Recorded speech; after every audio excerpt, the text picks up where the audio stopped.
श्री शिवाय नमस्तुभम दोस्तों। आज हमें गुरुजी ने बताया है कि अगर हमारे घर में तुलसी का पौधा होता है तो हमारे घर में कितनी पॉजिटिविटी आती है और उस पर एक चीज बांधने से और जो लक्ष्मी है वो हमारे घर में छप्पर फाड़ के आएगी। तो चलिए सुनते हैं गुरुजी से ही उन्होंने आज हमें क्या उपाय बताए हैं तुलसी जी के बारे में। जैसे शनि अपना प्रकोप दे रहा है या शनि उतर रहा है, ये किसी से पूछने की जरूरत नहीं पड़ती, अपने आप मालूम पड़ जाता। कैसे? शनि कथा अगर आपने सुनी हो तो उसमें व्याख्यान आता है शनि कथा में, पांव की चप्पल बार बार टूट रही हो,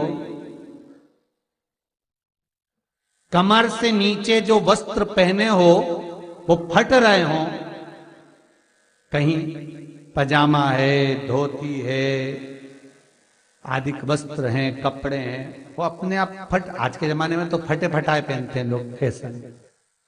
उसकी गारंटी नहीं है, उसका हम वर्णन नहीं कर रहा। हम जब पहनते हम समझ जाते हैं इसको शनि तो ऑलरेडी लगा ही हुआ। जब उनका घुटना घुटनी सब फटा हुआ दिखता है तो उसमें लग जाता है कि शनि पहले से लग गया बापड़ा, उनके पहने से तो मालूम पड़े। शनि का नियम है, शनि कथा कहती है पांव की चप्पल बार बार टूट रही हो, घिस गई हो, बद्दी टूट रही हो, कुछ कर रही हो, और अगर कमर से नीचे जो वस्त्र पहने हो वो अपने आप फट रहे हो, समझ लेना कि शनि पांव से प्रवेश कर रहा, मतलब अपनी प्रखरता शनि दिखा रहा। किसी मंदिर में गए महाराज और वहां जाने पर चप्पल चली गई तो समझ लेना शनि की कुदृष्टि अब पड़ना बंद होना चालू हो गया। कितना सुंदर कहा है महाराज। जूता चप्पल आज के जमाने में तो फैशन हो गई साहब, घर की चप्पल अलग होती है, बाहर की चप्पल अलग होती है। लोग घर में चप्पल किचन तक में पहन के जाते हैं। अरे पानी ले जाओ सीओर से, रसोई घर में लोग चप्पल पहन कर जाते हैं, जहां भगवान का प्रसाद बन रहा है, जहां अन्नपूर्णा निवास कर रही है, और पूछो तो कह किचन की चप्पल है तो माथे पे रख लो। तुम अपनी मां को जरूर देखना है एक बार, वो बूढ़ी मां कितनी बार किचन में चप्पल पहन कर गई, मुझे जरूर फोन कर कर बताना। बूढ़ी मां रसोई घर में आज भी बिना चप्पल के जाती है, और बहुओं की कहीं एड़ी नहीं फट जाए, ठंड नहीं बैठ जाए, इसलिए ये रसोई घर तक में चप्पल पहनकर जाती है। सूर्य नारायण की कथा पढ़ना, शनि महाराज की कथा पढ़ना, और गरुड़ पुराण की कथा पढ़ना, जिन जिन कथाओं का हम व्याख्यान कर रहे हैं उसको पढ़ना जरूर हो। क्या लिखा है? घर के अंदर जब चप्पल जाती है, रोग, बीमारी, कष्ट, तकलीफ चालू हो जाती है। तुमने चप्पल क्यों पहनी? ठंड नहीं बैठ जाए, रोग नहीं बैठ जाए। घर के अंदर उतना बढ़ गया, एक कालीन बिछा दो, एक दरी बिछा दो, मोटा आसन बिछा दो जिस पर तुम चल लो। जरूरी है कि कई कई लोगों को तो हमने ये भी देखा कि कालीन पर भी चप्पल पहन के चलते,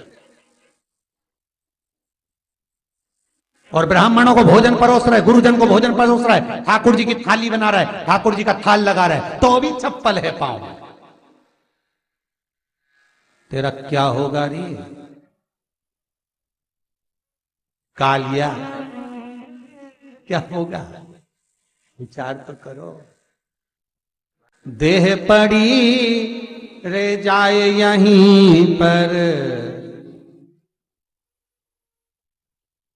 फिर कुंडल और नगीना, क्या हरि नाम नहीं तो जीना।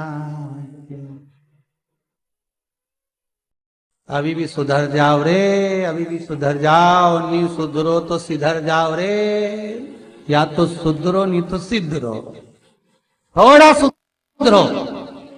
रसोई घर में अन्नपूर्णा रहती है, रसोई घर में शिव महापुराण की कथा कहती है जब भगवान शंकर को मां जगत जननी भोजन करा रही थी, शंकर जी ने वर मांगा था अन्नपूर्णा से, ए अन्नपूर्णे, तुम मेरे घर के बच्चों का भरण पोषण कर रही है। इस मृत्यु लोक में जितने मनुष्य जन्म लेते हैं ये मेरे पुत्र कहलाते हैं।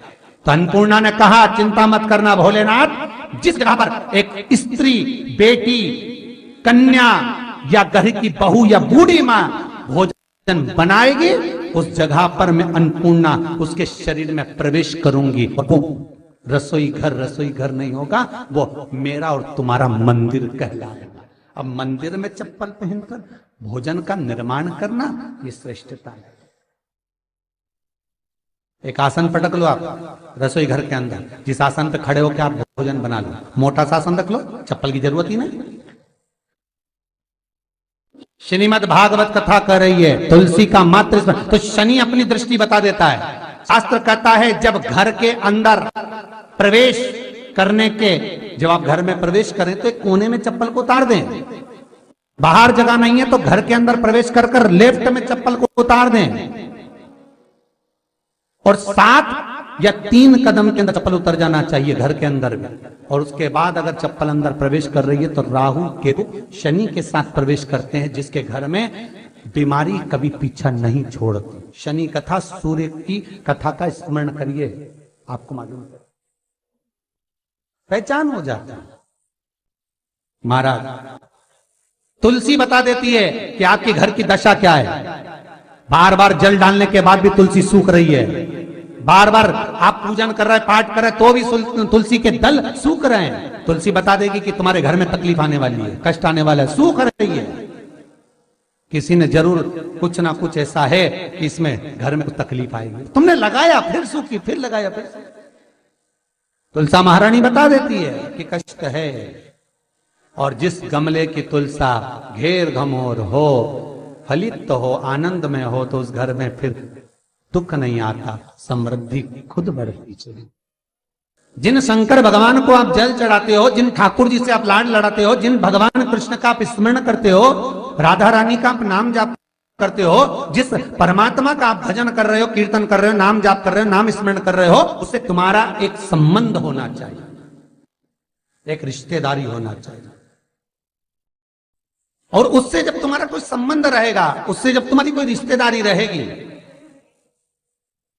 तो उस रिश्तेदारी में जैसे ही आपके प्राण छूटे और छूटते से ही आप जब गए तो जाते ही आप कहोगे कि कृष्ण से मेरा ये संबंध है, वो मेरा पुत्र, वो मेरा भाई, वो मेरा बेटा, वो मेरा सगा, वो मेरा रिश्तेदार, वो मेरा कुटुंबी, वो मेरा पुत्र। जब कहोगे तो तुरंत प्रवेश हो जाए।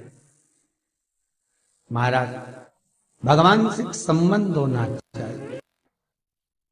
कई लोग भगवान को सवेरे से रिझाने बैठते हैं तो भगवान को बनी बनाई बात कहते हैं। ये पाठ कर लो, ये पाठ कर लो, ये पाठ कर लो, ये स्तुति कर लो, सारा बना बनाया। तुमने अपने दिल से कौन सी स्तुति गाई? तुमने अपने दिल से कौन सा भगवान को निवेदन करा, कौन सा नमन करा? बस सवेरे उठना है, नहाना है, भगवान के सामने जाना है, भगवान को नहलाना है, कपड़े पहनाना है, अगरबत्ती लगाना है, थोड़ा सा शक्कर का भोग लगाना। इतने सारे देवी देवता, शंकर जी, राम जी, गणेश जी, सारे देवता, और 2 खुरमा लेके आए, 1 बालूशाही लेके आई, 2 मठरी लेकर आ गए, 1 मठरी लेकर आ गए, और भगवान को इतनी सी कटोरी में रख दी।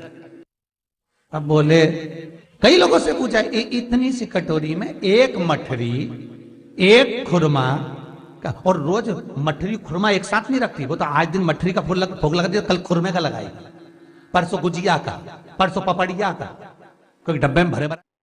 उम्मीद है दोस्तों आपको ये वीडियो अच्छी लगी होगी, जो गुरुजी ने हमें बताया है तुलसी जी के बारे में। तो आज आप प्लीज हमारे चैनल को लाइक, शेयर और सब्सक्राइब कीजिए, और कमेंट बॉक्स में हर हर महादेव लिखना ना भूले। हर हर महादेव।